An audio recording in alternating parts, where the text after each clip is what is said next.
Assalamualaikum warahmatullahi wabarakatuh. Waalaikumsalam warahmatullahi wabarakatuh. Alhamdulillah, wassalatu wassalamu ala rasulillah Sayyidina Maulana Muhammad Sahbihi barik wasallam asma'in. Gini yang pertama jenengan harus matur nuwun sama Dr. Bunyai Aina. Berkatnya beliau punya watak memaksakan itu akhirnya. Terus kalau cerita sedikit tentang beliau cerita wudhu. Wudhu itu begini. Nanti di akhirat itu malaikat itu tidak secanggih Allah. Malaikat itu ora pinter-pinter banget loh. Tentu pinter Allah Subhanahu wa ta'ala. Sehingga nanti itu kata Nabi, sabda Nabi itu kalau orang wudhunya sempurna, basuh wajah sempurna, tangan, kepala sempurna, itu nanti sinarnya itu terang benderang. Sehingga identifikasi kalau ini ashabil yamin, kanan ya kanan, kalau kiri ya kiri. Jadi yang gelap gulita itu kiri, yang terang benderang itu kanan. Kalau wudhu jenengan nggak bener itu jenisnya yang kelap-kelip. Nah ini bisa kegaruk kemana-mana karena mau dikanankan sinarnya nggak cukup, mau dikirikan nyatanya ada sinar. Yaitu terus kata Allah ini yang jenis ini menjadi ashabul araf karena pas digaruk sama malaikat identitasnya tidak jelas. Maka kata Nabi, inna ummati yut'auna yaumal qiyamati hurran muhajjalin. Umatku nanti dipanggil Allah itu dalam keadaan wajahnya bersinar, tangan kakinya bersinar. Terus Nabi ngendikan min asaril wudhu, semua itu efek dari wudhu. Kalau wudhunya sempurna, sinarnya itu sempurna. Nah, maka tadi Neng Aina cerita panjang lebar tentang wudhu. Jadi begini ya, wudhu itu meskipun sah dalam madhab Syafi'i ya. Dalam madhab Syafi'i itu kalau ngusap kepala itu sedikit pun itu sah. Tapi kalau dalam madhab Hanafi itu minimal itu sak bon-bonan, seperempat caranya. Ini itu apa kalau orang Jawa? Bon-bonan. Tapi yang musalsal, tapi bukan syarat sah ya, ini ideal ya.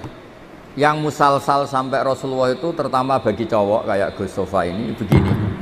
Nabi memasukkan coba pegang ini. Ini enggak ini dipegangin mic-nya. Ya Nabi memasukkan ini dua jempol ke sini, terus ini ditemukan di sini, terus begini. Musalsal. Musalsal ya. Ini begini, terus ini ditempokkan gini, terus begini sampai sebelah. Sehingga semua kepala kita ini kena asaril wudhu, kena wudhu. Karena diantara identifikasi orang baik, ya itu ada istilah yauma taral mu'minina wal mu'minati yas'a nuruhum baina aydihim wa bi'aymanihim. Nanti di akhirat itu para malaikat tuh melihat ini wajahnya bersinar apa enggak. Sekali bersinar langsung dikategorikan partai kanan. Kalau yang tidak bersinar partai apa? Kiri. Berarti partai terlarang. Terus kemudian disekat. Faduriba bainahum bisuril lahu bab, disekat. Nah sekat ini nanti yang menjadi pagar Iqbal ya, menjadi apa? Pagar. Yang temangsang karena kelip-kelip itu disebut ashabil a'raf. Ashabil a'raf itu orang kalau dimasukkan surga kuotanya nggak cukup, dimasukkan neraka pernah ke majelisnya Ning Aina kan nggak pantas. Kalau diumumkan gini kan nggak pas.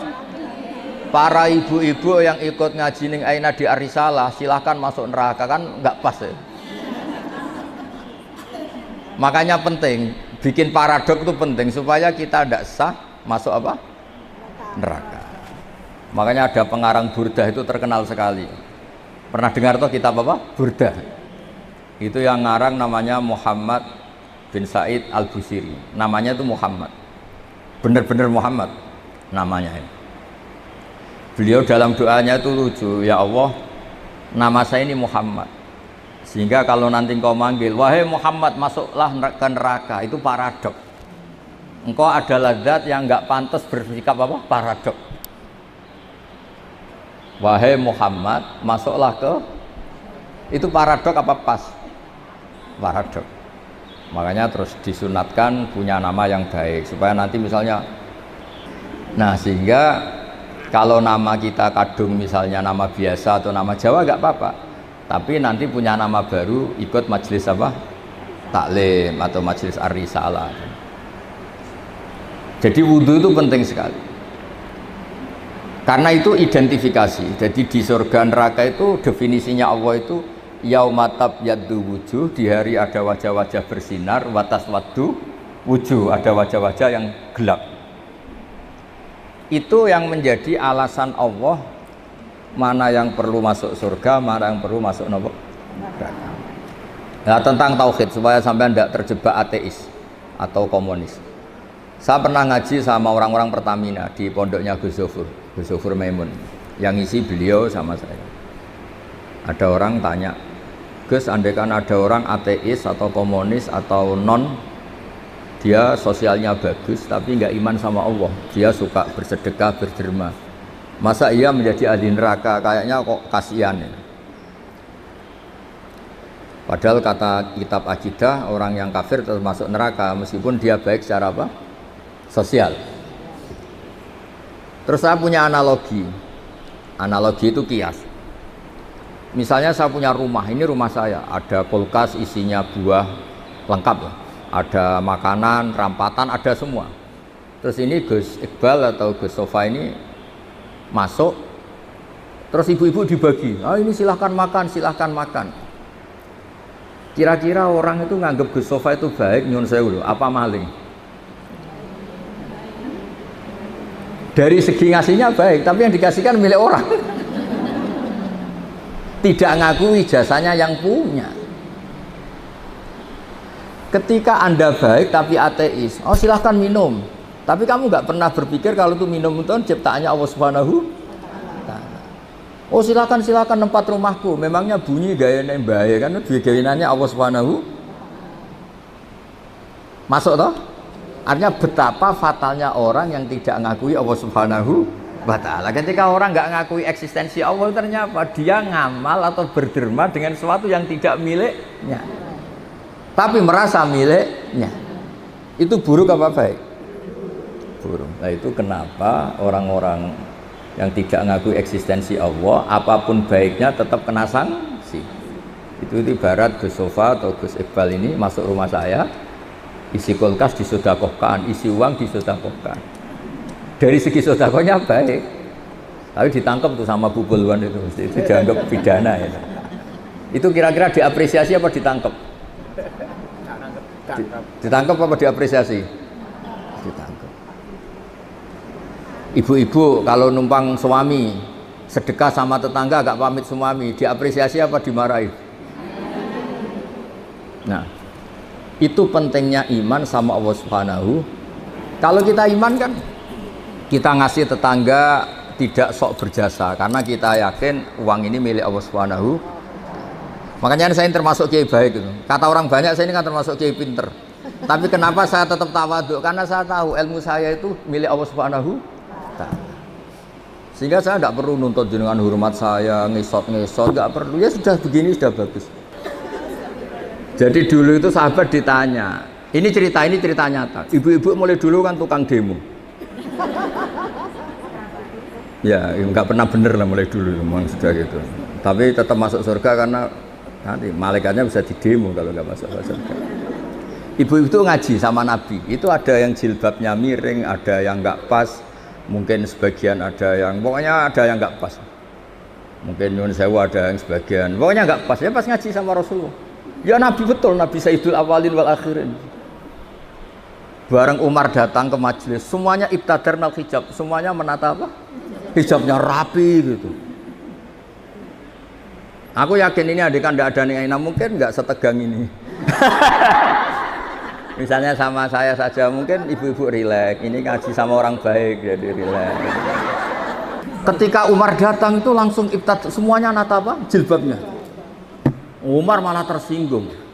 Dasar perempuan-perempuan jelek, nggak punya akhlak sama Rasulullah. Sama Rasulullah pakai jilbab nggak bener, tapi sama saya malah bener. Jawabnya ibu-ibu, karena Rasulullah itu baik. Karena Rasulullah itu wa anta afaddu wa aghlad. Afaddu itu Anda itu orang yang sadis. Bisanya nyalahkan, biasanya marah. Kamu bisa tahu kan yang mirip Rasulullah itu siapa? Yang mirip Yang mirip Umar itu siapa? Jadi intinya itu Rasulullah itu ya punya majelis untuk perempuan. Bahkan itu punya akibat dan Nabi tetap melanjutkan. Makanya punya akibat tuh sering ibu-ibu mulai dulu yang engkek ya banyak, yang caper ya banyak. Sehingga Aisyah itu cemburu. Dasar Nisaul Ansor. Iya caper kali Kanjeng Nabi. Untung Nabi sudah nggak ada. Kalau masih kasihan tuh kiai-kiai nggak payu jadi kiai itu. Ya Nabi kan ganteng, sopan. Sehingga terus Aisyah cemburu, Sayyidah Aisyah cemburu, terus Nabi malah muji. Sebaik-baiknya perempuan atau perempuan Ansor, tidak malu tanya urusan apa? Agama. Tapi Aisyah tetap melihat itu sensitif lah, cemburu. Karena kadang tanyanya perempuan Ansor itu sampai urusan privat, urusan khas perempuan, tentang menyelesaikan haid itu gimana, mandi dari haid gimana. Saat itu kan belum ada syariat, belum ada pondok, belum ada majelis taklim. Jadi memang yang nerangkan harus Nabi sendiri. Jadi semuanya itu ada resiko. Kalau perempuan nggak diajarin nanti nggak tahu cara bebersih, cara sesuci. Kalau diajarin istrinya cemburu. Jadi kiai itu repot. Ya terus makanya terus banyak yang kayak saya terus nganggep lucu saja. Kalau nggak dianggap serius tuh repot. Ya jadi Umar ya tak teruskan lagi. Sampai tahu kan sekarang siapa yang Umar? Umar marah. Ya aduwati anfusina, wahai perempuan yang nakal-nakal. Harusnya Rasulullah ahakku ayyahabna. Rasulullah itu lebih berhak kamu takut, kamu wibawa, kamu hormati. Kenapa sama saya terus? Ya karena Rasulullah itu lebih baik. Anda ini kasar. Semenjak itu, ya makanya terus orang hubungan dengan Allah juga sama. Kamu punya utang orang 1 juta atau 10 juta, nggak bisa nyaur itu nggak berani ketemu. Tapi kamu sering melanggar perintahnya Allah, itu kita istighfar ya nyaman. Dengan segala kesalahan kita mengadu ke Allah ya nopo nyaman. Sehingga Allah ini nyata sebagai Rahman Rahim itu nyata. Coba ya, Anda pakai motor teman kamu gadekan, itu nggak berani ketemu. Tapi kita pakai sarannya Allah, mulai oksigen, langit, bumi, semuanya kita pakai. Padahal kita sering salah, mungkin sholat kita tidak benar. Tapi istighfar tetap nyaman, nyebut asma Allah ya tetap nyaman. Saking baiknya Allah Subhanahu wa Ta'ala. Sehingga tetap bikin nyaman orang-orang yang meskipun sedang tidak dekat.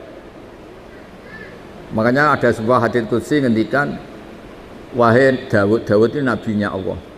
Saya dengan orang yang lari dari saya itu aswaku, sangat-sangat sayang. Nah di Indonesia kebetulan Thariqah itu bersanad sama hadis-hadis seperti ini. Sehingga nggak ada kita adat kiai ngecap orang yang enak. Ngecap itu mensetik masih. Mungkin sebagian kita orang Indonesia masih banyak yang judi online, mungkin sebanyak yang kecanduan narkoba, sebagian kita mungkin masih korupsi, sebagian kita masih nggak bener. Tapi karena agama ini bukan mengadili atau terus membasmi, tapi agama ini membenahi. Kalau ada jalan rusak itu dibenahin apa terus nggak dijadikan jalan? Tetap jalan tapi dibenahin. Kalau rumah ada tikus itu rumahnya dibakar apa tikusnya yang disuruh mirih? Gara-gara sanat-sanat seperti itu, sehingga alhamdulillah masya Allah enak kerennya kayak gini tuh peduli.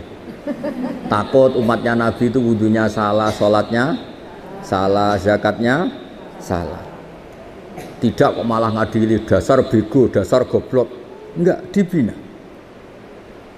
Sehingga jenengan harus bersyukur dengan metode seperti ini.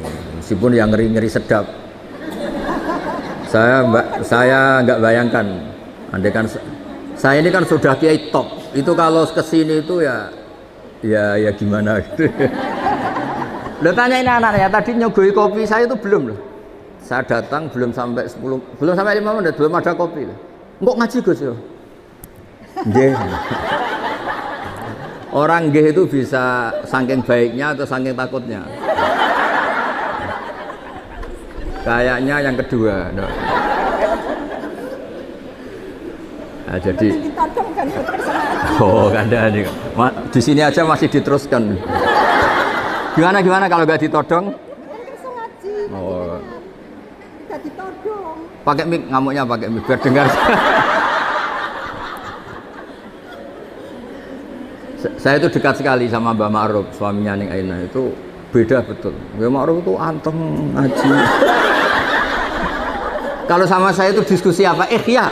Lu tanya ini anak-anaknya. Diskusi kitab Ikhya itu. Kalau sama Ning Aina diajari tukaran. Gus harus ada RMI perempuan. Tadi saya ketemu ketua RMI. Wah, gugat terus. Dan saya senang. Memang perempuan itu baiknya gugat. Ini ada cerita. Ini cerita sanad mutasil. Saya berkali-kali cerita. Belum ada hukum Allah dirubah kecuali karena pemberontakan kaum perempuan. Jadi di juz 28 itu ada surat namanya surat Mujadilah, ada yang baca surat Mujadalah. Jadi ada perempuan cantik, namanya itu Khawlah. Orang Arab itu kan hiper, karena makannya daging tidak ote-ote, jadi hiper. Kalau Kiai Jawa itu kan makannya ote-ote, tempe, terus utang jatuh tempo, jadi sudah error lah sudah. Masalah syahwatnya itu sudah error. Sudah tempe, terong, utangnya jatuh apa? Tempo.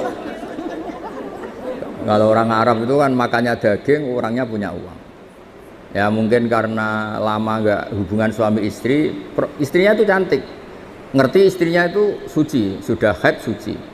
Pas masih sholat tuh diajak hubungan suami istri kan nggak mau. Setelah wiridan ya nggak mau. Terus dia marah, didihar, belum dicerai. Didihar itu ada satu bahasa yang setingkat talak. Ya pokoknya gitu lah, ada satu bahasa setingkat talak. Terus dia merasa gimana kok sampai gini, kayak sudah dia agak kecewa dengan perilakunya sendiri. Matur Rasulullah, ya Rasulullah saya ini tadi begini-begini. Nabi menjawab, oh yang kamu katakan itu bimanzilati tolak, yang kamu katakan itu semakna dengan tolak, berarti istri kamu tidak halal bagi kamu. Ya lelaki yang mandok-mandok, meskipun dia tuh ya iman, istrinya cantik kok hilang, waduh, gara-gara kata itu terus kehilangan apa? Istri. Dia kayak gimana gitu, kehilangan istri cantik itu kan berat. Kehilangan istri jelek aja berat, apalagi ini cantik. Kadang ada yang jelek ngerjekani gitu. Sama Gus, ya. Punya suami ganteng juga, medeni itu. Ganteng punya uang, nak kere gak berarti medeni.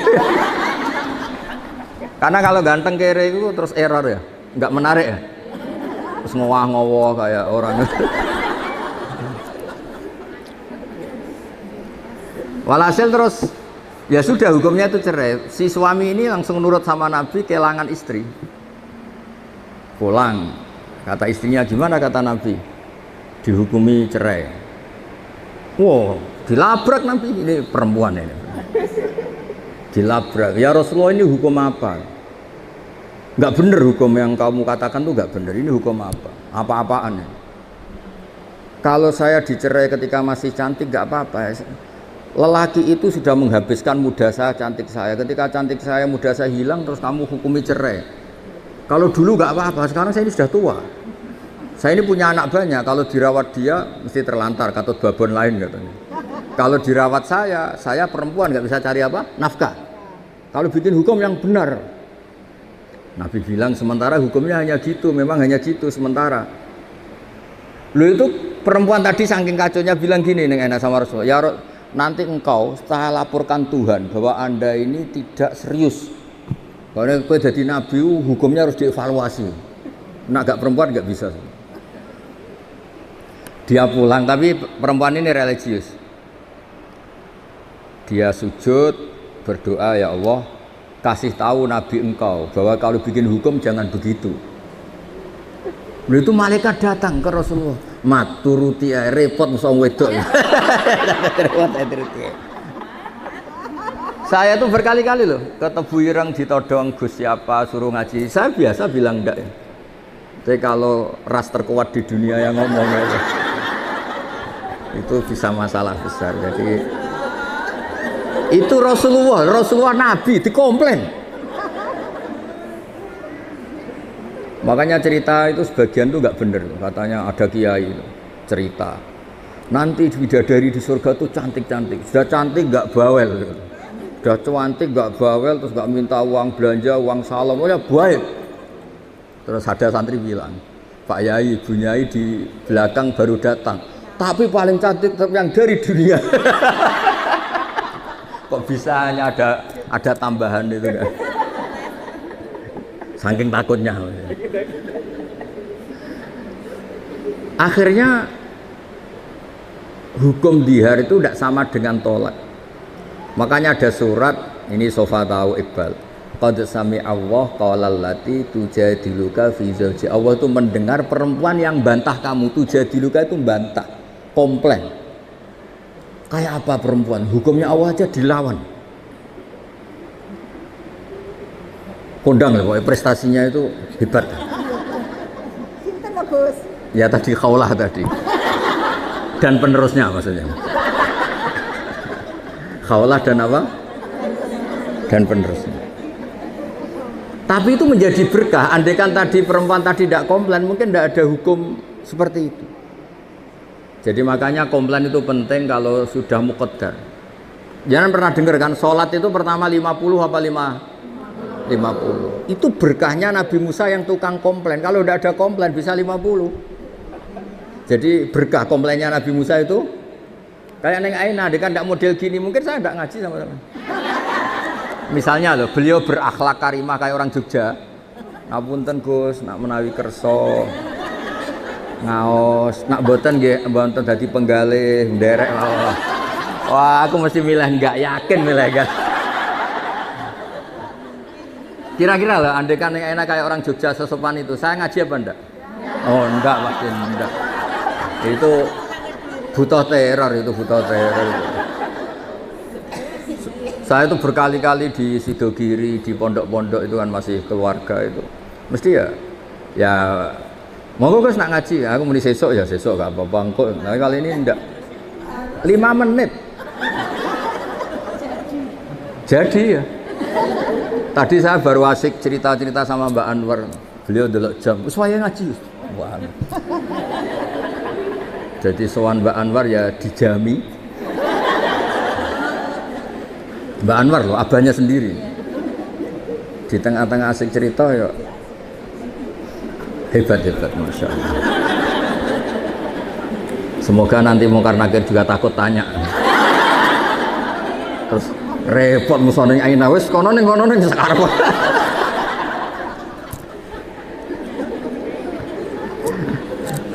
Jadi Allah itu memang zat yang luar biasa. Sesuatu itu kalau didesain sesuai awalnya itu mesti bagus. Meskipun kita kadang tidak cocok. Misalnya perempuan itu komplain, itu ya memang Allah desain gitu. Mungkin baiknya komplain. Saya itu sering dilapori santri-santri yang awal nikah. Gus, istri saya itu sering minta uang saya, padahal saya ini orang miskin, gimana gitu. Tak jawab, ya sudah minta lelaki lain. Wah jangan Gus. Langsung. Berarti itu ya memang sunnahnya perempuan mau minta uang siapa kalau nggak sama. Ada yang cerita lagi, Gus istri saya sering marah sama saya gini. Ya sudah biar marah sama tetangga. Jangan Gus nanti malah gimana. Artinya apa? Ya sudah desainnya perempuan itu minta sama suaminya marah itu desain yang apa? Bagus. Maka para lelaki harus nikmati itu, harus mulai nikmati itu. Nikmati radio bobrok ini. sudah harus. Karena kalau nggak dinikmati ya bisa stroke gitu. Ya karena Nabi itu orang paling pinter di dunia itu kan Nabi Muhammad. Itu nggak ada rumusnya ngadepi perempuan. Nabi pernah ngendikan, ini terakhir ya. Nanti ada tanya jawab, tak turuti semua. Ada Nabi itu ditanya, gimana Nabi menghadapi perempuan? Perempuan itu khuliqat min dilain awas, dari iga yang apa? Bengkok. Kalau kamu paksakan lurus maka patah. Kalau kamu biarkan tetap apa? Bengkok. Nabi saja tidak punya rumus, apalagi kita. Sahabat ditanya, terus piye? Ya tidak piye-piye, sudah gitu itu sudah. Diluruskan apa? Patah, dibiarkan bengkok. Terus ya sudah begini. Kayaknya orang paling cerdas di dunia tidak punya rumus kalau tentang apa? Perempuan. Berarti hebat dia perempuan itu. Hebat. Ya saya itu berharap begini itu nanti kalau sudah ketemu Allah nanti di akhirat itu wis cobamu wis kenal ning Aina wis coba Ustaz. Insya Allah berkait dicoba ini min ahlil apa? Jannah. Mangke bin ahli jannah lho, Gus. Saya nggak bisa bayangkan pengujinya disertasi beliau, dok. Pengujinya itu nggak bisa bayangkan. Takutnya kayak apa? Berani nih nanya-nanya itu. Jadinya pinter jenengan. Oh, ada nih. Dosen kan mboten aku selapangan, Gus. Oh, akhirnya lulus ya? Lah betul diprotes mungkin. Ya, monggo ada pertanyaan 3 saja. Pokoknya ini niati silaturahim, nggih, hormat.